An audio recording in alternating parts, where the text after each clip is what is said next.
नमस्कार. स्कूल विद्यार्थी या चॅनलमध्ये तुम्हा सगळ्यांचं पुन्हा एकदा खूप खूप स्वागत. माझं नाव आहे सोनाली जाधव शिंदे. स्कूल विद्यार्थी हा चॅनल खास करून शाळेत जाणाऱ्या मुलांसाठी आहे आणि त्यांच्या पालकांसाठी आहे. जेणेकरून त्यांना मराठी भाषा ही सहज आणि सोपी वाटावी. मराठी भाषेतले धडे आणि कविता सोप्या पद्धतीने समजाव्यात, यासाठी हा एक छोटासा प्रयत्न आहे. आज आपण बघणार आहोत इयत्ता 9वी. विषय आहे मराठी, माध्यम आहे इंग्लिश माध्यमाचं हे पुस्तक आहे. ठीक आहे. यांना धडा आहे 16वा शब्दांचा खेळ. तर हा शब्दांचा खेळ जो धडा आहे तो आपण समजून घेणार आहोत या व्हिडिओमध्ये. शब्दांचा खेळ या धड्याच्या लेखिका ज्या आहेत त्या आहेत हेलन केलर. त्यांचा जन्म आहे 1880 आणि मृत्यू झालेला आहे 1968 मध्ये. प्रस्तावना. प्रत्येक धड्याच्या सुरुवातीला हा जो भाग असतो त्याला प्रस्तावना म्हणतात. म्हणजेच आपण इंग्लिशमध्ये त्याला इंट्रोडक्शन म्हणतो. याच्यामध्ये लेखिकेबद्दल माहिती असते आणि तुम्हाला जो धडा दिलेला आहे तो कोणत्या पुस्तकातून घेतलेला आहे त्याबद्दल माहिती असते आणि धड्यामध्ये नक्की काय सांगितले त्याचं एक छोटासा सारांश असतो. ठीक आहे. तर आपण सुरुवात करूया धड्याला. धडा सुरू करण्याआधी मी तुम्हाला जे आहे इंट्रोडक्शन ते वाचून दाखवते. कारण हल्ली मुलांचा प्रॉब्लेम असा होतो की त्यांना मराठी वाचन ही गोष्ट खूप अवघड जाते किंवा जमत नाही आणि म्हणूनच ते कसं वाचायला पाहिजे, त्याचे उच्चार कसे असले पाहिजेत, याच्यासाठी मी पहिल्यांदा पॅरेग्राफ रीड करते आणि नंतर तो एक्सप्लेन करते. ओके. 20व्या शतकावर आपल्या अलौकिक कार्याने आणि व्यक्तिमत्वामुळे ज्या लोकोत्तर व्यक्तींचा प्रभाव पडला त्यामध्ये हेलन केलर यांचे नाव अग्रगण्य होते आहे. अंधत्व, मुकेपणा आणि बधिरत्व अशा तिहेरी अपंगत्वाशी सामना देत त्यांनी आपले शिक्षण पूर्ण केले. अंधारातून प्रकाशाकडे नेणाऱ्या शिक्षण पर्वाचे थक्क करणारे अनुभव त्यांनी the story of my life या आत्मकथनात मांडले आहेत. त्यांचा मराठी अनुवाद श्री माधव कर्वे यांनी माझी जीवन कहाणी या पुस्तक रूपाने केला आहे. प्रस्तुत उतारा माझी जीवन कहाणी हेलन केलर, अनुवाद माधव कर्वे या पुस्तकातून घेतला आहे. अपंगत्वामुळे भाषा शिक्षणात येणारे अडथळे व हे अडथळे दूर करण्यासाठी त्यांनी व त्यांच्या शिक्षिकेने केलेले प्रयत्न यांचे वर्णन प्रस्तुत पाठात केले आहे. ठीक आहे. वाचन कंप्लीट झालेलं आहे. आता बघा, 20व्या शतकात अनेक महान व्यक्ती होऊन गेले ज्यांनी अनेक महान कामं केली. त्याचपैकी एक महान व्यक्ती आहेत हेलन केलर. आता हेलन केलर या ज्या आहेत त्यांनी खूप छान कार्य केलेलं आहे आणि त्यांचं व्यक्तिमत्व म्हणजे त्यांची पर्सनॅलिटी पण खूप अशी छान आहे. त्यांच्या पर्सनॅलिटीचा प्रभाव इतर व्यक्तींवर पडलेला आपल्याला नंतरच्या काळात दिसून येतो. आता ह्या हेलन केलर कोण होत्या? तर त्यांना तिहेरी अपंगत्व होतं. तिहेरी अपंगत्व याचा अर्थ काय होतो? त्यांना 3 प्रकारच्या डिसएबिलिटीज होत्या. म्हणजे अंधत्व म्हणजे त्यांना दिसत नव्हतं, मुकेपणा म्हणजे त्यांना बोलता येत नव्हतं आणि बधिरत्व म्हणजे त्यांना ऐकता येत नव्हतं. म्हणजे त्या पाहू शकत नव्हत्या, बोलू शकत नव्हत्या आणि ऐकूही शकत नव्हत्या. ठीक आहे? आणि असं सगळं असताना, इतके आयुष्यामध्ये अडथळे असताना सुद्धा त्यांनी त्यांचं शिक्षण कसं पूर्ण केलं, तेच त्यांनी त्यांच्या एका पुस्तकात लिहिलेलं आहे आणि त्या पुस्तकाचं नाव आहे the story of my life. आत्मकथन आत्मकथन आहे त्याच्यामध्ये. म्हणजे त्यांनी स्वतःची कथा त्याच्यात मांडली आहे, की त्यांनी कसं शिक्षण कंप्लीट केलेलं आहे आणि ते इंग्लिश भाषेमध्ये आहे. तर त्या मुख्य पुस्तकाचं म्हणजे the story of my life या पुस्तकाचं भाषांतर हे माधव कर्वे यांनी मराठी भाषेत केलं आणि त्यांनी the story of my life याचं ट्रान्सलेशन माझी जीवन कहाणी असं केलेलं आहे आणि मराठीमध्ये ते पुस्तक पुन्हा लिहिलेलं आहे, भाषांतर केलेलं आहे. तर आपल्याला जो धडा आलेला आहे हा शब्दांचा खेळ, तो त्यांच्या मराठी पुस्तकातून म्हणजे माझी जीवन कहाणी. मुख्य लेखिका हेलन केलर आहेत, पण माझी जीवन कहाणी या पुस्तकाचे लेखक माधव कर्वे हे आहेत, ज्यांनी मराठीमध्ये ते पूर्ण पुस्तक भाषांतरित केलेलं आहे. आणि या धड्यामध्ये आपल्याला काय समजणार आहे? तर अपंगत्वामुळे म्हणजे आपण भरपूर कंप्लेंट करतो ना, माझ्याकडे हे नाहीये, ते नाहीये, म्हणून मला सक्सेस मिळत नाहीये, म्हणून माझं आयुष्य सोपं नाहीये. तर हा धडा आपल्याला असं शिकवतो, की तुमच्याकडे जे आहे, म्हणजे बॉडी पार्ट्स तुमचे जे आहेत, ते किती महत्त्वाचे आहेत आपण बाहेरच्या गोष्टींमध्ये जास्त इन्व्हॉल्व होतो की नाही, की पैसे नाही आहेत, लक्झुरियस लाईफ नाही आहे. पण आपल्याकडे देवाने सुंदर डोळे दिलेले आहेत. आपण त्याने पाहू शकतो, ऐकू शकतो, तोंडाने बोलू शकतो. या सगळ्या गोष्टी प्रिव्हिलेज आहेत आपल्यासाठी, खूप चांगल्या गोष्टी आहेत आणि आपल्याला त्या गोष्टींबद्दल कौतुक असलं पाहिजे, रिस्पेक्ट असला पाहिजे. तर हा धडा आपल्याला तेच शिकवतो, की अपंगत्व जेव्हा येतं, म्हणजे एखादी गोष्टीची डिसेबिलिटी जेव्हा आपल्या शरीरामध्ये असते, तर अशा परिस्थितीतही शिक्षण कंप्लीट करणारे भरपूर जण असतात आणि त्यांच्या आयुष्यात भरपूर अडथळे म्हणजेच प्रॉब्लेम्स येतात. तर ते अडथळे दूर करून ते त्यांचं शिक्षण कसं कंप्लीट करतात, पूर्ण करतात आणि त्यांना त्यांच्या शिक्षिका या पूर्ण प्रवासात कशी मदत करतात, तर त्याबद्दलचाच हा धडा आहे. त्यामुळे मला सगळ्या विद्यार्थ्यांना सांगावसं वाटतं, की हा धडा फक्त अभ्यासापुरता किंवा परीक्षेपुरताच लक्षात ठेवू नका. तर एक महत्त्वाची गोष्ट हा धडा आपल्याला शिकवतो, की तुमच्यापैकी भरपूर जणांना अभ्यास करण्याचा कंटाळा येत असेल आणि विद्यार्थी काळात अशा गोष्टी होतात, घडतात, की आपल्याला असं वाटतं का शिकावं? किंवा हाच विषय का शिकावा? याने माझं काय भलं होणार आहे?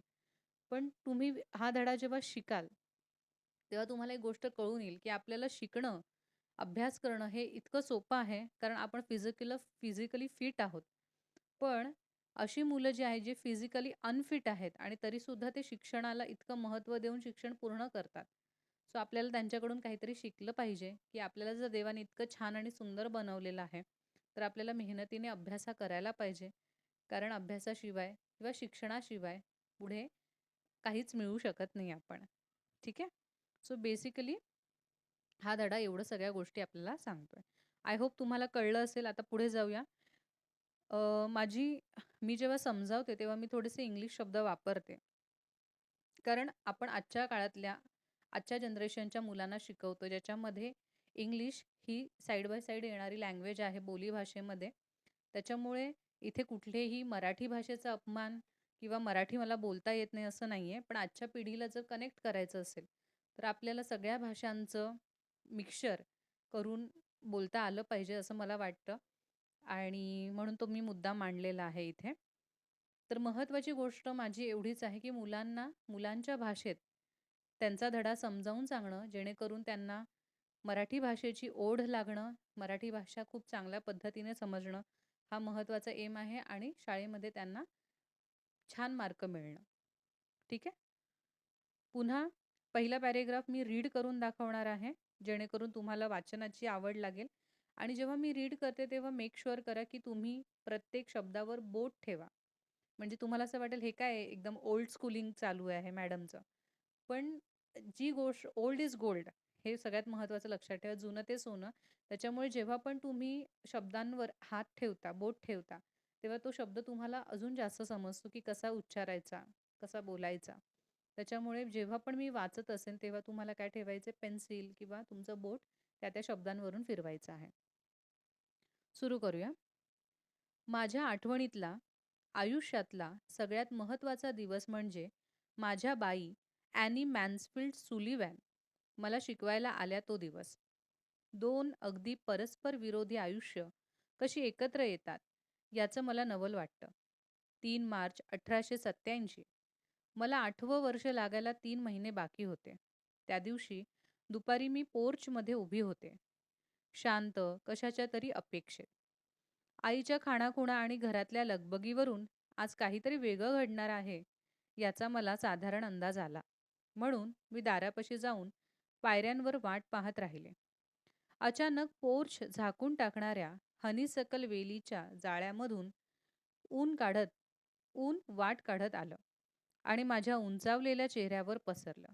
नकळतच माझी बोटं बाजूच्या सवयीच्या पानांवरून आणि वसंत ऋतूचं स्वागत करायलाच उमलाव्यात तशा कळ्यांवरून फिरली. भविष्यात माझ्यासाठी काय चमत्कार लिहून ठेवलाय याची मला काही कल्पना नव्हती. रीडिंग कंप्लीट झालेलं आहे. समजून घेऊया. आता जसं मी म्हटलं, की ही लेखिकेची हेलन केलरची आत्मकथा आहे, म्हणजे ती स्वतःची गोष्ट स्वतःच्या शब्दात मांडत आहे. तिचे अनुभव सांगत आहे. तर ती म्हणते, प्रत्येकाच्या आयुष्यात बघा एक असा मेमोरेबल डे असतो, एक आठवणीतला दिवस असतो, की तो दिवस तुम्हाला खूप छानपैकी आठवतो. तसाच एक दिवस लेखिकेच्या आयुष्यात आला आणि ती त्याने सुरुवात करते इथे. ती म्हणते, "माझ्या आठवणीतला एक असा दिवस आहे, ज्यामुळे माझं आयुष्य बदललं आणि तो दिवस कोणता?" तर ज्या दिवशी त्यांच्या टीचर, त्यांचं नाव आहे ॲनी मॅन्सफील्ड सुलिव्हॅन, या त्यांना शिकवायला त्यांच्या घरात जेव्हा पहिल्यांदा आल्या, तर तो दिवस त्यांच्या आठवणीतला दिवस आहे. कारण त्यानंतर त्यांचं आयुष्य हे बदललेलं आहे शिक्षणाच्या बाबतीत. पुढे जाऊन त्या म्हणतात, हेलन केलर, की 2 अगदी परस्पर विरुद्ध आयुष्य. परस्पर विरोधी आयुष्य म्हणजे कोणते आयुष्य? जे टोटली एकमेकांपेक्षा डिफरंट आहेत. 2 वेगवेगळ्या स्वभावाच्या व्यक्ती आहेत आणि त्या एकत्र येतात आणि त्यांचं आयुष्य एकमेकांबरोबर खूप चांगल्या पद्धतीने कनेक्ट होतं. तर याचं लेखिकेला खूप नवल वाटतं. नवल वाटतं म्हणजे तिला क्युरियस होते ती, थोडीशी क्युरिओसिटी आहे, की आपण काय म्हणतो इन जनरल, की सारखे सेम स्वभावाच्या माणसांचं बरं जमतं हां. पण 2 वेगवेगळी स्वभावाची माणसं जरी एकत्रित आली, तरी त्यांचं खूप छान जमतं.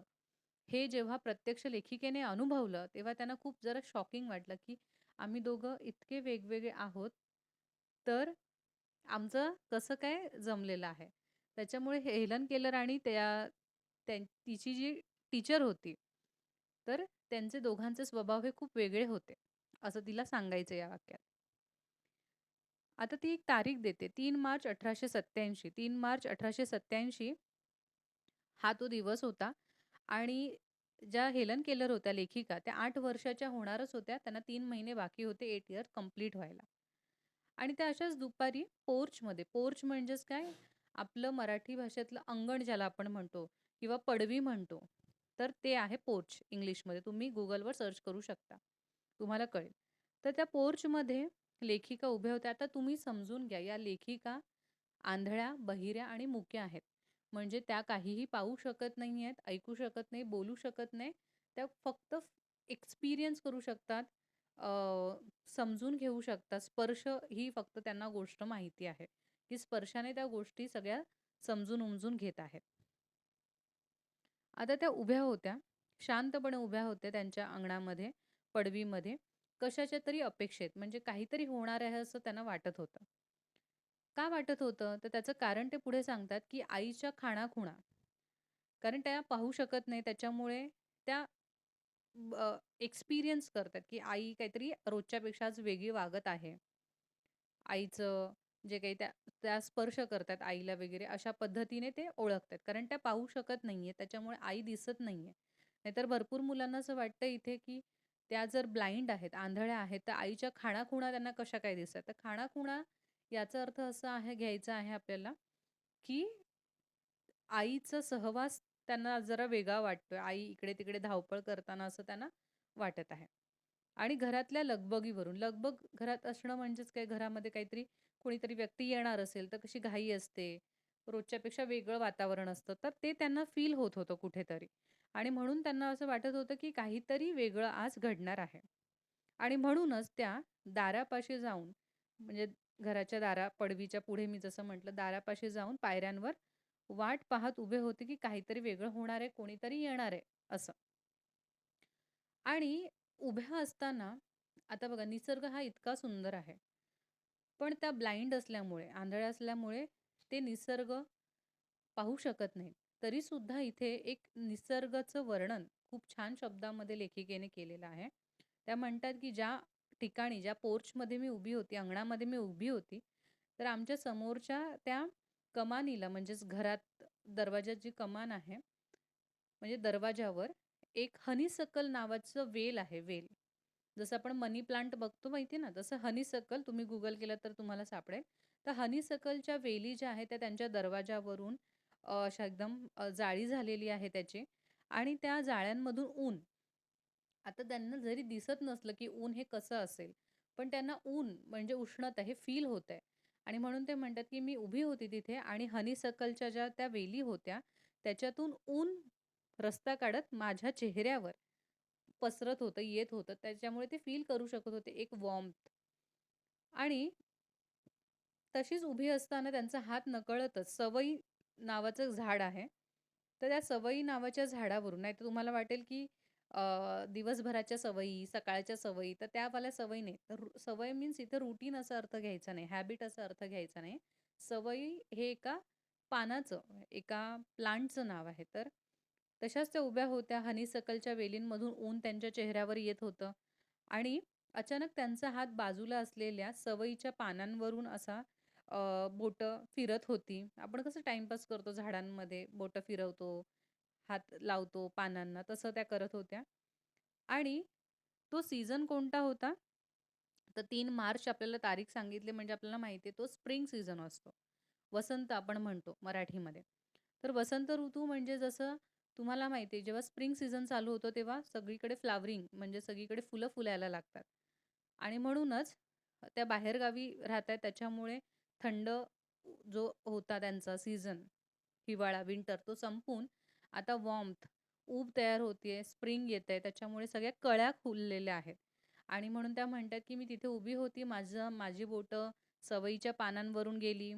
त्यानंतर अ, कळ्यांवरून, फुलांच्या ज्या कळ्या आहेत, बड्स ज्याला आपण म्हणतो इंग्लिशमध्ये, त्यांच्यावरून माझी बोटं फिरली. असं त्यांनी एक नॉर्मल निसर्गाचं वर्णन तिथे केलेलं आहे. जरी त्या आंधळ्या असल्या तरीसुद्धा त्यांना ती गोष्ट महसूस होतीये, फील होतीये. आणि एवढ्या सगळ्या गोष्टींमध्ये त्या विचार काय करत होत्या, की भविष्यात माझ्यासाठी काय चमत्कार लिहून ठेवलेला आहे, याची मला अजिबात कल्पना नव्हती. की काय त्यांचं आयुष्य बदलणार आहे आजच्या दिवसानंतर हे त्यांना अजिबात कुठेही त्यांच्या मनात कुठेही विचार नव्हता. कल्पना नव्हती. ओके. पुढे जाऊया. त्याआधी काही आठवडे रागानं आणि कडवटपणानं मन इतकं व्यग्र झालं होतं, की त्या स्वतःशीच चाललेल्या सततच्या झगड्यानं मी अगदी थकून गेले होते. दाट धुकं असताना तुम्ही कधी समुद्रावर गेलायत? अशा वेळेला वाटतं सहज स्पर्श करता येईल अशा पांढऱ्या अंधारानं आपल्याला वेढलंय आणि तशा धुक्यातून जहाज वाट काढत किनाऱ्याच्या दिशेने येत असतं. किनारा गाठेपर्यंत ताण असतो, छाती धडधडत असते, वाटतं आता काय होणार? शिक्षणाला सुरुवात होण्याआधी माझी अवस्था त्या धुक्यात सापडलेल्या जहाजासारखी होती. फरक इतकाच की माझ्याकडे होकायंत्र वगैरे काहीच नव्हतं आणि बंदर किती जवळ आलंय हेही कळायला काही मार्ग नव्हता.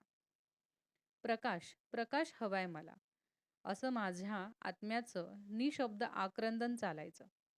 नेमक्या ह्याच हव्याशा क्षणी प्रेमाच्या प्रकाशात मी न्हाऊन निघाले. कंप्लीट झालेलं आहे रीडिंग, समजून घेऊया. आता तुम्हाला हेलन केलरचा हा चॅप्टर समजून घेताना हेलन केलरचं मन समजून घेणं अतिशय गरजेचं आहे. जेव्हा तुम्ही कुठल्याही व्यक्तीचं आत्मकथन ऐकता, बायोग्राफी ज्याला आपण म्हणतो, तेव्हा ती व्यक्ती काय फील करते हे अत्यंत महत्त्वाचं आहे, तरच तुम्ही तिला समजून घेऊ शकता. आता हेलन केलर ह्या साधारण 8 वर्षाच्या होणार आहेत आणि त्यांना दिसत नाहीये, त्यांना बोलता येत नाही, त्यांना ऐकता येत नाही. म्हणजे विचार करा, जगताना त्यांना छोट्या-छोट्या गोष्टीमध्ये किती चॅलेंजेस असतील आणि ह्या चॅलेंजेसला रोज डेलीमध्ये फेस करताना त्यांना त्यांची किती चिडचिड होत असेल. बघा, एखाद्या वेळेला आपली तब्येत ठीक नसली, ताप येत असला, तर आपली किती चिडचिड होते. बरोबर की नाही? किती राग येतो आपल्याला, की आपली डेलीची कामं आपल्याला नीट करता येत नाही, अभ्यास नीट करता येत नाही, टीव्ही नीट बघता येत नाहीये. बरोबर? आपल्याला खूप वीकनेस येतो आणि म्हणून आपली खूप चिडचिड होते. मग ज्या व्यक्तीचं आयुष्य संपूर्ण ह्या 3 अपंगत्वाने भरलेलं आहे, तर तो व्यक्ती किती रागीट, किती चिडचिडा असू शकतो, ह्याची आपल्याला कल्पना करायची आहे. आणि म्हणूनच पहिल्या पॅरेग्राफमध्ये हेलन केलर म्हणतात, की मी अतिशय वेगळी आणि माझ्या शिक्षिका ॲनी ह्या अतिशय वेगळ्या स्वभावाच्या होत्या. तर तोच मुद्दा इकडे त्या परत म्हणतात. त्या म्हणतात, की काही आठवडे मी खूप रागीट होती. म्हणजे राग-राग करायची प्रत्येक गोष्टीमध्ये. कडवटपणा होता, की माझ्यासोबतच असं का होतंय? किंवा मलाच इतके का अडथळे येतायत सगळ्या गोष्टींमध्ये? आणि माझं स्वतःचं स्वतःशीच भांडण चाललेलं. ही गोष्ट तुम्हा सगळ्यांनी अनुभवली असेल, की आपल्याबरोबर जेव्हा एखादी चुकीची घटना घडते, तेव्हा आपणच स्वतःला प्रश्न विचारतो, आपणच त्याची उत्तरं देतो आणि स्वतःचं भांडण आपण स्वतःशीच चालू असतं. तर त्या परिस्थितीमध्ये कोण होत्या? हेलन केलर होत्या. आणि त्यांना वाटत होतं, त्यांनी त्यांची परिस्थिती एक्सप्लेन केली आहे, एक उदाहरण देऊन. ते म्हणतात, लेखिका म्हणतीये हेलन केलर, की समुद्रावर तुम्ही अशा वेळेला गेल्यात का कधी, जेव्हा समुद्रावर खूप धुकं आहे. धुकं म्हणजे फॉग. खूप दाट असं धुकं आहे, समोर काहीही दिसत नाहीये.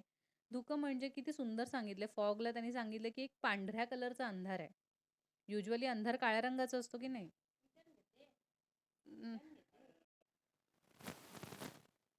तर त्या म्हणतायत, की अशा या पांढऱ्या रंगाच्या अंधाराने मला वेढलंय. म्हणजे सगळीकडे मला पांढरा एक प्रकारचा अंधार दिसतोय माझ्या आयुष्यात आणि मला त्याला सहज स्पर्श पण करता येतो. कारण धुक्याला आपल्याला हात लावता येतं असं आपल्याला भास होतो बघा. तर तसं आहे आणि त्या म्हणतात, की त्या समुद्रात जेव्हा सगळीकडे पांढऱ्या रंगाचं धुकं असतं आणि एक जहाज त्याचा रस्ता काढत-काढत, वाट काढत-काढत बंदरापर्यंत बंदर म्हणजेच मंकी असं घ्यायचं नाहीये, माकड असं नाही घ्यायचंय. बंदर याचा अर्थ होतो पोर्ट, P-O-R-T जिथे सगळी जहाजं थांबतात, बरोबर? तर माझं म्हणजे त्यांनी स्वतःला जहाज इथे समजलेलं आहे, की जहाज जसं पांढऱ्या धुक्यातून, समुद्रातून मार्ग काढत-काढत बंदरापर्यंत पोहोचत असतं. बरोबर? तोपर्यंत जोपर्यंत ते जहाज त्या बंदरापर्यंत पोहोचत नाही, तोपर्यंत खूप ताण असतो. जहाज चालवणाऱ्यांना, जहाजात असणाऱ्या व्यक्तींना छाती धडधडत असते, की आपण नीट पोहोचू की नाही? वाटतं काय होणार? तर तशीच सेम अवस्था लेखिकेची झालेली आहे शिक्षणाच्या बाबतीत. शिक्षणाला सुरुवात होण्याआधी त्यांच्या मनात अशाच सगळ्या प्रश्नांचं काय आहे, काहूर माजलेलं आहे, की मला जमेल की नाही? कसं जमेल? या सगळ्या गोष्टींचं. फरक इतकाच, की माझ्याकडे होकायंत्र वगैरे काहीच नव्हतं. होकायंत्र म्हणजे एक असं डिव्हाइस असतं, असं इन्स्ट्रुमेंट असतं, जे आपल्याला काय दाखवतं, समुद्रातून अ, जहाजाला मार्ग दाखवतं, की बंदर कुठे आहे, जमीन कुठे आहे. मार्ग दाखवणारा, रस्ता दाखवणारा जसं आपलं Google मॅप आहे, तसं होकायंत्र पाण्यातून आपल्याला रस्ता दाखवतं बंदरापर्यंतचा. तर जहाजामध्ये ते इनबिल्ट असतं आणि ते बघून आपण काय करतो, होकायंत्राच्या वापराने आपण किनाऱ्यापर्यंत जहाजाला आणतो. पण लेखिका म्हणते, की माझ्याकडे कोणतंही इन्स्ट्रुमेंट नाहीये. म्हणजे माझे डोळे नाहीयेत, मला ऐकायला येत नाही, मला बोलायला येत नाहीये. तर मला कळत नाही मी शिक्षण कसं कंप्लीट करणार असं त्यांना म्हणायचं आहे. प्रकाश. त्यांच्या आयुष्यामध्ये जी कमतरता आहे सगळ्यात मोठी ती आहे प्रकाश म्हणजे व्हिजिबिलिटी पाहणं, दिसणं. तर त्या म्हणतात, की प्रकाश हवाय मला. असं माझ्या आत्म्याचं निःशब्द आक्रंदन चालू होतं. आक्रंदन म्हणजेच आतल्या आत मन जेव्हा खूप जोरजोरात रडतं त्याला आक्रंदन म्हणतात, की आपण ते एक्सप्रेस बाहेर करू शकत नाही. पण मन आतल्या आत अ, खूप रडत असतं एखाद्या गोष्टीसाठी. तसं त्या म्हणतात, की मी प्रकाशासाठी माझ्या आत्म्याचं, माझ्या सोलचं रडणं चालू आहे जोरजोरात. आणि अशा वेळेला जेव्हा आपल्याला असं वाटतं, की कोणीच नाहीये का माझ्यासाठी, मला मदत करायला आणि अशाच डिफिकल्ट सिच्युएशनला ज्यावेळेला त्या इमोशनली खूप वीक आहेत, अशाच वेळेला प्रेमाच्या प्रकाशात मी न्हाऊन निघाले. न्हाऊन निघाले म्हणजे ॲक्चुअली न्हाणे म्हणजे अंघोळ करणे. पण इथे त्यांनी एक हे वापरलेले म्हण वापरलेली आहे, की अशा अतिशय संकटमयी आणि डिफिकल्ट अशा परिस्थितीत माझ्यावर प्रेमाचा वर्षाव करणाऱ्या ॲनिमीज आल्या माझ्या आयुष्यात आणि माझं शिक्षण सहज आणि सोपं करायला त्यांनी मदत केली असं त्यांना सांगायचं इथे. ओके. पुढे जाऊया आपण. रीडिंग करून दाखवते आधी. माझ्याजवळ कुणीतरी येतंय असं मला जाणवलं. आईच आहे असं समजून मी हात पुढे केला. तर दुसऱ्याच कोणीतरी माझा हात हातात घेतला आणि मला उचलून कडेवर घेतलं. ह्याच माझ्या बाई ॲनी सुलिव्हॅन. त्या मला शिकवायला आल्या होत्या. त्याहीपेक्षा जास्त माझ्यावर मायेची पाखर घालायला. दुसऱ्या दिवशी सकाळीच बाई मला आपल्या खोलीत घेऊन गेल्या. त्यांनी मला एक बाहुली दिली. पर्किन्स इन्स्टिट्यूशनमधल्या अंध मुलांनी माझ्यासाठी ही भेट पाठवली होती. बाहुली लॉरा ब्रिजरमॅनने सजवली होती. अर्थात हे सगळं मला कालांतरानंतर कळलं. थोडा वेळ मी या बाहुलीशी खेळल्यावर बाईंनी बोटांनी हळूच माझ्या हातावर अक्षरं जुळवली. DOLL. हा बोटांचा खेळ मला फार आवडला.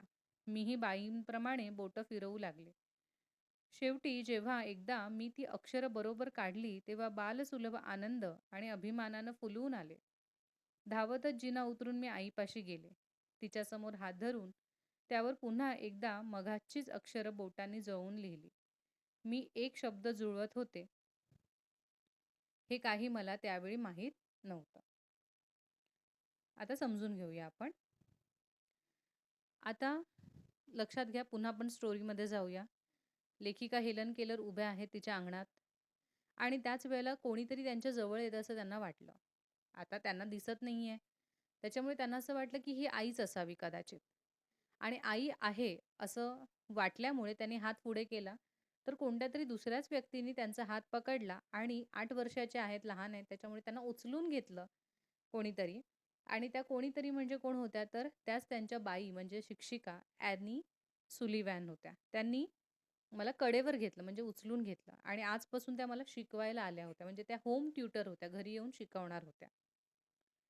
आणि लेखिका म्हणते, की त्या मला शिकवायलाच नाही, तर माझ्यावर मायेची पाखर घालायला. म्हणजे शिक्षक किंवा शिक्षिका या फक्त शिकवण्यापुरत्या हा एक व्यवसाय नाही आहे. तर शिक्षक हे आई-वडिलांचं एक कॉम्बिनेशनवालं रूप आहे. म्हणजे आई-वडील मुलांवर जितकं प्रेम करतात, जितकं आई-वडिलांना वाटतं आपल्या मुलाचं कल्याण व्हावं, तितकंच शिक्षक या पेशातल्या सगळ्या शिक्षक आणि शिक्षिकेनं वाटलं पाहिजे असं मला वाटतं आणि सेम ती गोष्ट या ॲनी मॅडमना वाटत होती. त्या मुलीबद्दल म्हणजेच हेलनबद्दल त्यांना अतिशय आत्मीयता, अतिशय प्रेम, अतिशय माया हे पहिल्या भेटीतच त्यांना दिसत होतं हेलन केलर यांना. म्हणून त्या म्हणतात, त्या फक्त मला शिकवायला आल्या नाही, तर माझ्यावर मायेची पाखर घालायला म्हणजे माझ्यावर भरभरून प्रेम करायला त्या आल्या होत्या. दुसऱ्या दिवशी सकाळी बाई मला आपल्या खोलीत घेऊन गेल्या. आता त्या सांगतायत काय-काय झालं. त्यांनी मला एक बाहुली दिली गिफ्ट म्हणून आणि ती बाहुली कोणी बनवली होती? तर पर्किन्स इन्स्टिट्यूशन नावाचं एक अंध मुलांचं इन्स्टिट्यूशन होतं, आंधळ्या मुलांचं.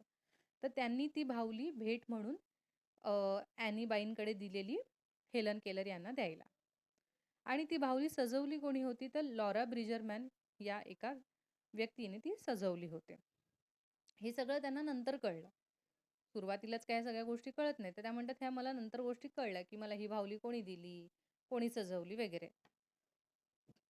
थोडा वेळ मी त्या बाहुलीशी खेळायला लागले आणि त्या गोष्टीला आता ती दिसत नव्हती त्यांना. बाहुली म्हणजे काय त्यांना ऐकायला येत नाही. डॉल हा शब्द त्यांना ऐकता येत नाही, बोलता येणार नाहीये आणि डॉल ही काय गोष्ट आहे हे पण त्यांना दिसत नाही.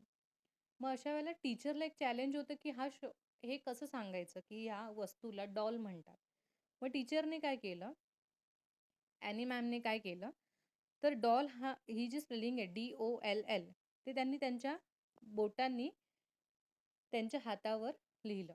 म्हणजेच ॲनी मिसने हेलन केलर यांचा हात घेतला आणि त्या हातावर DOLL असं बोटांनी लिहून दाखवलं. आणि त्यांना असं वाटलं, हेलन केलर यांना हा एक गेम आहे, हा एक खेळ आहे, काहीतरी लिहिण्याचा. आपण हा खेळतो की नाही? कधी-कधी बघा भरपूर जणं पाठीमागे काहीतरी लिहितात आणि सांगतात, "सांग बरं मी काय लिहिलं?" मग आपण ओळखतो, अरे हां, गेस करतो की हे असं अक्षर आहे. मग हां, हे लिहिलंय, ते लिहिलंय असं. तर नॉर्मल लहान मुलं हा गेम खेळतात. तर त्या खेळाद्वारेच ॲनी मॅम हेलन केलर यांना शिकवण्याचा प्रयत्न करत होत्या. आणि जशी बोटं बाईंनी उमटवली, तशीच बोटं आपण सुद्धा करू शकतो हे हेलन केलर यांना वाटलं आणि त्यांनी पण अगदी तशीच बोटं फिरवली DOLL. आता त्यांना माहिती नव्हतं ते डी काय आहे, ओ काय आहे, एल काय आहे. पण त्यांना हे माहिती होतं की आमच्या बाईंनी हे असं बनवलेलं आहे, तर मला तसंच बनवायचं आणि म्हणून त्यांनी पण ती गोष्ट केली. आणि अगदी बरोबर केली त्याच्यामुळे हेलन केलर यांना भरपूर आनंद आणि अभिमान पण वाटला, की अरे जसं मिसने केलं तसंच मी केलं. जसं आपल्यासोबतही होतं. जेव्हा आपण एखादा टीचरने दिलेल्या क्वेश्चनचं उत्तर देतो बरोबर, तेव्हा आपल्याला किती छान वाटतं, आनंदी वाटतं. थोडंसं आपल्याला अभिमान वाटतो, "अरे, मी हे सोडवून दाखवलं, मी याचं उत्तर दिलं." सेम गोष्ट हेलन केलर यांच्या बाबतीत झाली होती. आणि म्हणूनच त्या पटापट धावतच आईजवळ गेल्या आणि तिच्या समोर हात धरून त्यावर त्यांनी परत ते स्पेलिंग लिहून दाखवलं. बोटांनी DOLL. आणि म्हणजे किती कौतुक असतं आपल्याला प्रत्येक गोष्ट काहीतरी अचीव्ह झाली. लहान मुलांचा एक गुणधर्म असतो, की त्यांना आई-वडिलांना येऊन पटकन ती गोष्ट सांगायची असते, की मी काय अचीव्ह केलंय. तर एक छोटीशी स्पेलिंग त्यांना लिहिता आली. पण ते त्यांना आईला खूप लगेच दाखवायचं होतं आणि म्हणून ते आईकडे जातात आणि आईला लिहून दाखवतात. आणि मी एक शब्द जुळवत होते, म्हणजे मी एक शब्द लिहत होती, एक वर्ड लिहत होती. हे त्यावेळेला मला काही माहीत नव्हतं. कारण त्या पहिल्यांदा शिकायला सुरुवात करतायत. तर त्यांना माहिती नाही, की शब्द ही कॉन्सेप्ट काय आहे. पण त्यांना एवढंच माहिती होतं, की जे टीचरांनी केलं, जे ॲनिमिस्टने केलं तेच मी केलं. त्याला काय म्हणतात, काय नाही म्हणत याचं काहीही मला त्यावेळेला ज्ञान नव्हतं. ठीक आहे. पुढचा पॅराग्राफ वाचूया. किंबहुना शब्द म्हणून काही असतं, हे तरी मला कुठं ठाऊक होतं. मी फक्त बोटांनी बाईंचं अनुकरण करत होते. नंतरच्या दिवसात मी ह्याच पद्धतीने पिन, हॅट, कप असे कितीतरी शब्द आणि बसणं, उभं राहणं, चालणं अशी थोडी क्रियापदही शिकले. बरेच दिवस बाईंबरोबर राहून राहून प्रत्येक वस्तूला काहीतरी नाव असतं हे माझ्या लक्षात आलं. इथे पॅराग्राफ संपतोय. एक्सप्लेन करते. जसं मी म्हटलं, की शब्द म्हणजे काय हे त्यांना मुळात माहितीच नव्हतं, की बाबा डॉल हा एक शब्द आहे. हे त्यांना काही माहिती नव्हतं. त्यांना काय माहीत होतं, की माझ्या बाईंनी बोटांनी जसं लिहिलेलं आहे, जी कृती बोटांनी केलेली आहे, तीच कृती मी करतेय. त्यांचं अनुकरण करतेय मी, त्यांना फॉलो करते मी आणि हा एक खेळ आहे, असं समजून त्यांनी तो कंटिन्यू ठेवलेला आहे टीचरांबरोबर आणि अशाच पद्धतीने डॉलच्या नंतर त्यांनी pin, PIN pin, hat, HAT hat, cup, CUP cup असे अनेक शब्द त्यांनी शिकले किंवा क्रियापदं शिकली. बसणं, सिट, उभं राहणं, स्टँड, चालणं, वॉक अशी थोडी क्रियापदं, वर्बसुद्धा त्यांनी शिकली. आणि बरेच दिवस असे बाईंसोबत राहून राहून प्रत्येक वस्तूला काहीतरी नाव असतं हे त्यांना नंतर कळायला लागलं, असं लेखिका सांगते. म्हणजे एखाद्या अंध, बधिर आणि मुक्या व्यक्तीचं शिक्षणाचा प्रवास कसा चालू होतो हे आपल्याला इथे दिसून होतं, की एका शब्दाला शब्दाला त्यांना एवढी मेहनत करावी लागते, जे आपल्याला सहज सोपं आहे. ठीक आहे? पुढचा पॅराग्राफ रीड करते. एक दिवस मी माझ्या नव्या बाहुलीशी खेळत असतानाच बाईंनी माझी जुनी, चिंध्या झालेली बाहुली माझ्या मांडीवर ठेवून पुन्हा हातावर लिहिलं DOLL म्हणजे दोन्ही बाहुल्यांना शब्द एकच. त्याआधी MUG आणि WATER म्हणजे वॉटर. तर मी हट्टानं म्हणायची, म्हणजे खाणाखुणा करतच, नाही. माझा हा गोंधळ बघून त्यांचा हिरमोड झाला आणि त्यांनी तो विषय तेवढ्यावरच ठेवला. पुन्हा कधीतरी तानमान बघून हे शब्द शिकवावेत असं त्यांनी ठरवलं असावं. आता पुन्हा बाहुलीवरून त्यांचं शिकवणं सुरू झालं होतं. त्यांचं ते पुन्हा पुन्हा सांगणं सहन न होऊन मी माझी नवी बाहुली हिसकावून जमिनीवर आपटली. त्या बाहुलीचे तुकडे होऊन माझ्या पायांशी पडलेले मला जाणवल्यावर मला उकळ्या फुटू लागल्या. ठीक आहे? आता ते एक वेगळा इन्सिडेंट सांगतात, एक वेगळी घटना सांगतात. हेलन केलर म्हणतात, की एकदा मी माझ्या नवीन बाहुलीबरोबर, डॉलबरोबर खेळत होते. आणि ती जुनीवाली बाहुली तुम्हाला आठवत असेल पहिल्या पॅराग्राफमधली जी पर्किन्स इन्स्टिट्यूशनने दिलेली. तर ती जुनी झाली होती, चिंध्या झाल्या होत्या त्या बाहुल्याच्या. आणि ती बाहुली काय केली ॲनी मिसने माझ्या मांडीवर ठेवली आणि सेम अक्षरं उमटवली DOLL. आणि त्यावेळेला मला एक गोष्ट कळली, की जुनी बाहुली आणि नवीन बाहुली या दोन्ही गोष्टी वेगळ्या जरी असल्या, तरी त्यांना शब्द मात्र एकच आहे DOLL म्हणजेच डॉल. आणि त्यामुळे त्या थोड्याशा कन्फ्यूज झाल्या आणि मग त्यांना वाटलं, की मला काही कळत नाही, की काय नाहीये आणि म्हणून त्यांची चिड झाली. आणि माझा हा आणि मी नाही म्हणायला लागले आणि ते अजून शब्द मला शिकवत होते MUG मग, वॉटर वगैरे. तर मी खाणाखुणा करत कारण बोलता येत नाहीये ना लेखिकेला. त्याच्यामुळे खाणाखुणा करत हट्टाने मी नाही, नाही असं म्हणायचे, की मला नाही शिकायचंय. आणि मला का नाही शिकायचंय? कारण त्या कंटाळलेल्या काही फॉर थोड्या वेळाच्या नंतर शिक्षणाला किंवा या सगळ्या स्पेलिंग शिकण्याच्या प्रोसिजरला. आणि माझा हा गोंधळ बघून त्या ॲनिमिसचा पण हिरमोड झाला. हिरमोड म्हणजे त्या पण थोड्या सॅड झाल्या, की आता कोणता वे शोधून काढायचा शिकवण्यासाठी. पण चांगला शिक्षक हा नेहमी अ, शांतपणे विचार करतो स्टुडंटचा, त्याच्या मनाचा आणि डिसिजन घेत असतो. त्याच्यामुळे ॲनिमिस ह्या खूप शांत आणि चांगल्या स्वभावाच्या होत्या. त्यामुळे त्यांनी ठरवलं, की हा विषय आपण इथे थांबवूया, स्पेलिंग शिकवणं हिला थांबवूया इकडेच आणि जेव्हा तिचं तानमान बघून म्हणजे जेव्हा हिचा मूड असेल शिकण्याचा, तेव्हा आपण तिला ह्या गोष्टी शिकवूया. आता सध्या इथेच थांबवूया. आता पुन्हा बाहुलीवरून त्यांचं शिकवणं सुरू झालं होतं. आणि मग काही वेळानंतर पुन्हा त्या बाहुलीवरून परत DOLL असं त्यांनी शिकवायला जेव्हा सुरू केलं, तेव्हा त्यांचं पुन्हा-पुन्हा तेच सांगणं लेखिकेला काही आवडत नव्हतं. ती कंटाळली होती. त्याच्यामुळे तिने काय केलं, जसं मी म्हटलं, की जेव्हा अपंगत्व असणारी व्यक्ती जेव्हा आपण बघतो, तेव्हा ती खूप चिडचिडी होते. कारण तिला एक्सप्रेस नाही होता येत स्वतःचं स्वतः. बरोबर? डिसॅबिलिटीमुळे. त्याच्यामुळे हेलन केलर यांची अतिशय चिडचिड होत होती, की त्यांना सांगायचं होतं, की मला नकोय, मला नाही शिकायचंय आणि म्हणून त्यांनी काय केलं, बोलू शकत नव्हत्या. त्यामुळे त्यांनी काय केलं, त्यांची जी नवीन बाहुली होती, ती टीचरांकडून घेतली, हिसकावून घेतली, जबरदस्ती खेचून घेतली आणि जमिनीवर जोरात आपटली. त्याच्यामुळे तिचे तुकडे झाले आणि ते सगळे तुकडे हेलन केलर यांच्या पायाशी पडले. असं आणि त्यांना समजलं, की मला उकळ्या फुटू लागल्या. म्हणजे "अरे, काय केलं मी?" असं झालं त्यांना 2 मिनिटं नंतर. नंतर त्यांना वाटलं, "बरं झालं." रीड करते. "बरं झालं, एकदाची पीडा गेली.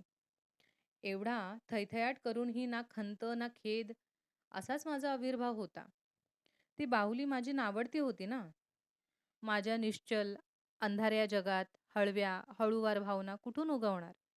बाईंनी मात्र बाहुलीचे ते तुकडे झाडून शेकोटीच्या जवळ एका बाजूला लोटले. माझी डोकेदुखी गेल्याने मलाही हायसं वाटलं.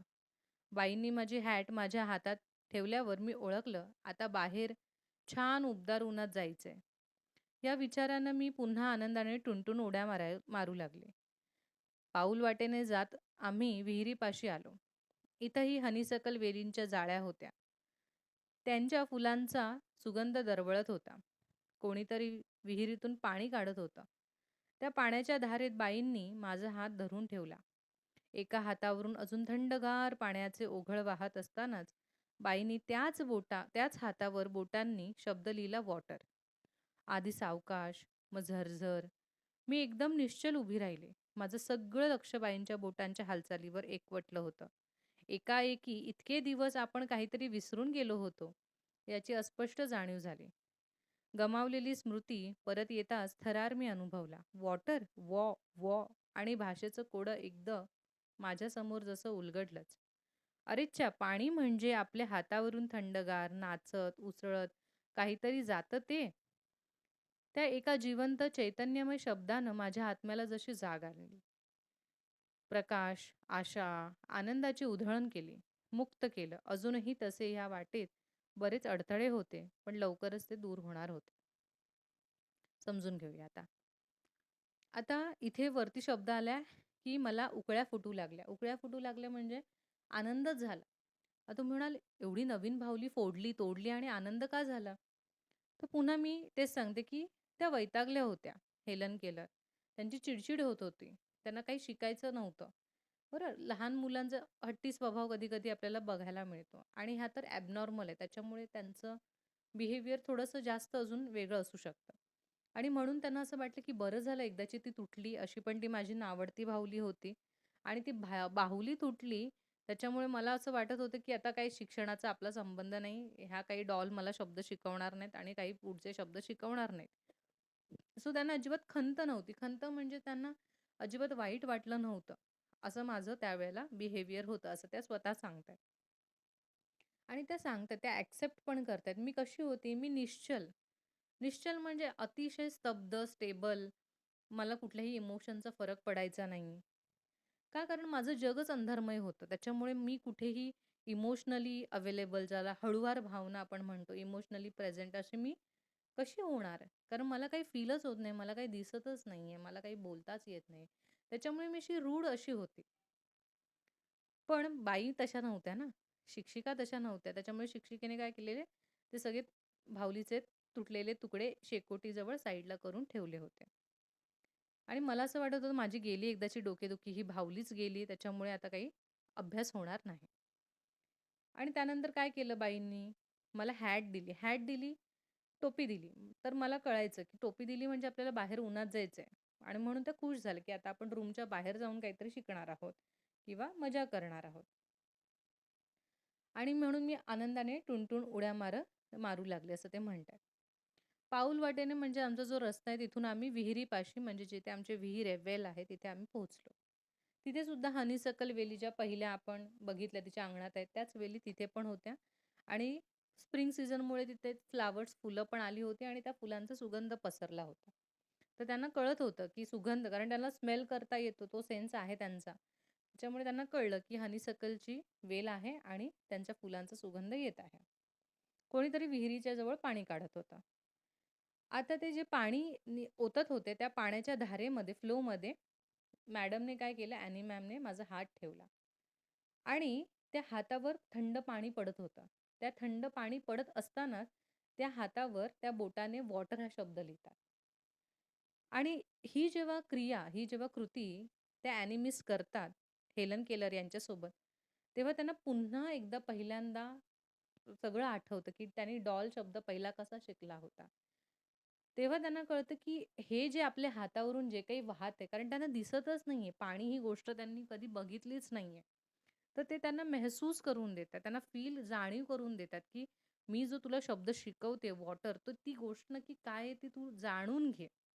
आणि म्हणून जेव्हा ते पाणी थंडगार त्यांच्या हातावर वाहत होतं आणि त्याच वेळेला त्या एकदम निश्चल एकदम कारण त्या एकदम स्टॉप झाल्या, स्टेडी झाल्या तिथे आणि त्यांना एक गोष्ट कळली, की आपण काय विसरलोय. आपण अभ्यास करणं हे विसरलेलो आहे याची त्यांना जाणीव झाली आणि अभ्यास करण्यातला जो थरार होता म्हणजे नवीन गोष्टी शिकण्यातला जो आनंद होता तो त्यांना पुन्हा आठवला, की मी डॉल शब्द जेव्हा पहिल्यांदा शिकलेली, तेव्हा मी इतकी खुश झालेली, की काहीतरी जगात मी अचीव्ह केलंय.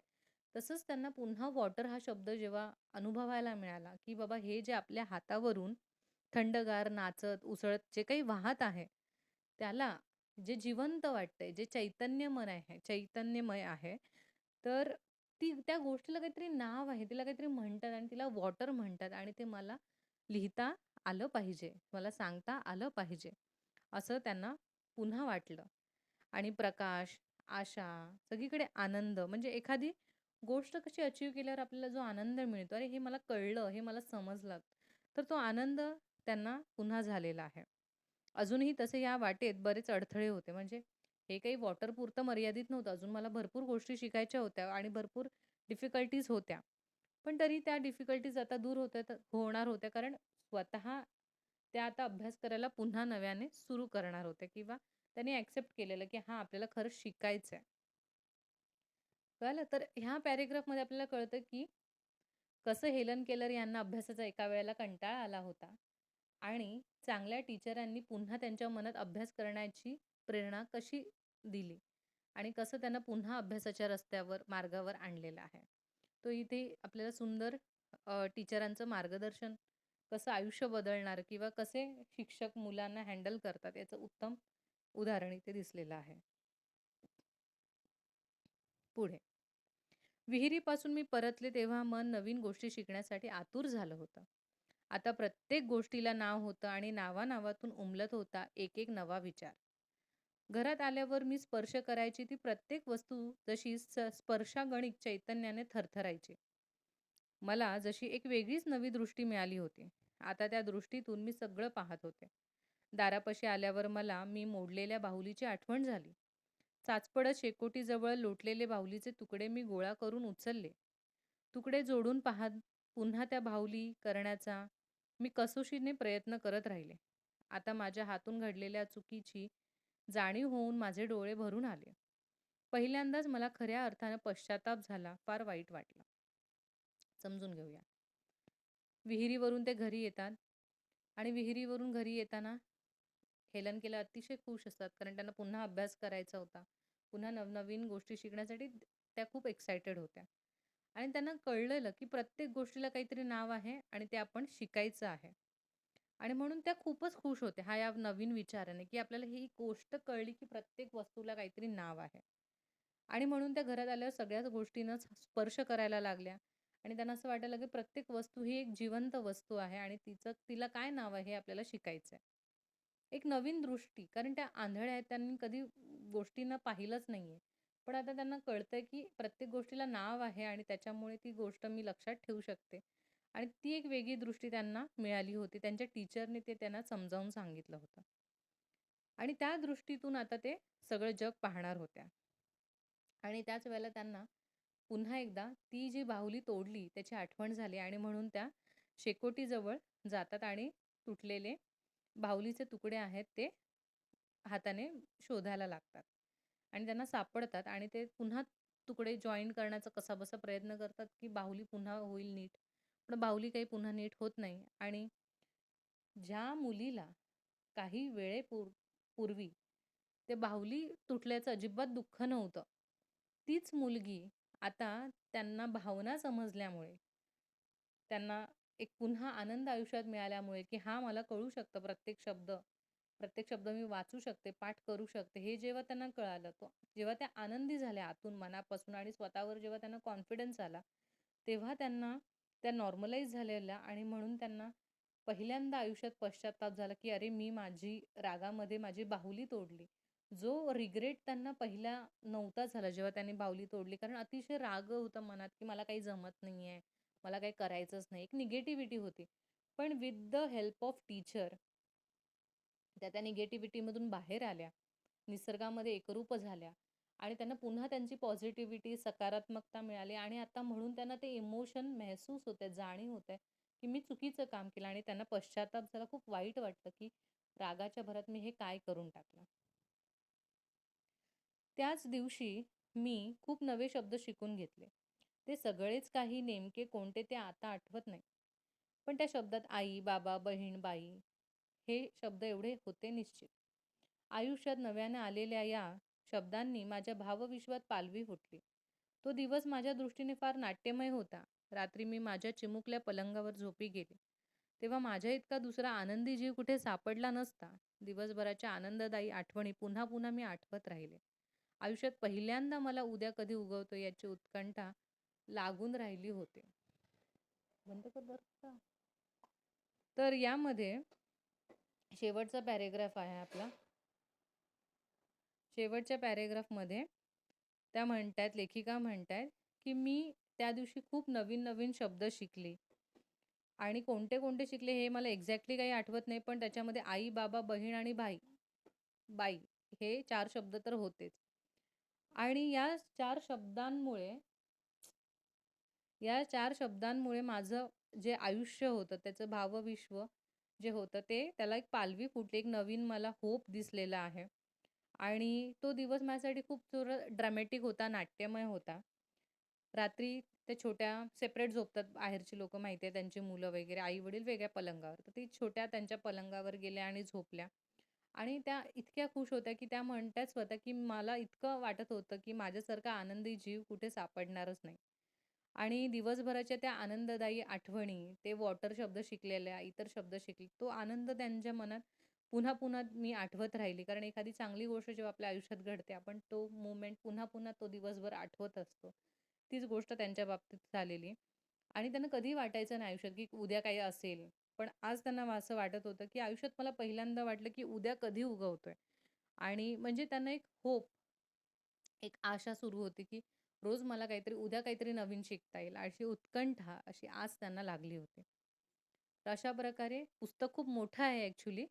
पण त्यातला काही भाग आपल्याला ह्या धड्यामध्ये दिलेला आहे आणि त्यांचा संपूर्ण आयुष्यातला थोडासा भाग आपल्याला इथे समजलेला आहे. त्यांचा अनुभव त्यांनी इथे सांगितलेला आहे. आय होप तुम्हाला हा धडा समजला असेल मराठीमधून. अतिशय समजावण्याचा चांगल्या पद्धतीने प्रयत्न केलेला आहे. समजला असेल तर व्हिडिओला नक्की लाईक करा, सबस्क्राईब करा चॅनलला कारण ते फ्री ऑफ कॉस्ट आहे आणि तुमच्या इतर मित्र-मैत्रिणींबरोबर हा व्हिडिओ शेअर करा, जेणेकरून इतका छान धडा तुम्हाला खूप चांगल्या पद्धतीने समजेल. मेल करू शकता तुम्हाला जर काही डिटेल बोलायचं असेल तर तुम्हाला मेल आयडी दिलेला आहे इकडे मी. आणि तुम्ही कॉमेंट सेक्शनमध्ये पण कॉमेंट करू शकता. तिथे पण मी ॲज पॉसिबल ॲज लवकरात लवकर रिप्लाय देण्याचा प्रयत्न करते. सो भेटूया नवीन व्हिडिओसोबत. तोपर्यंत धन्यवाद.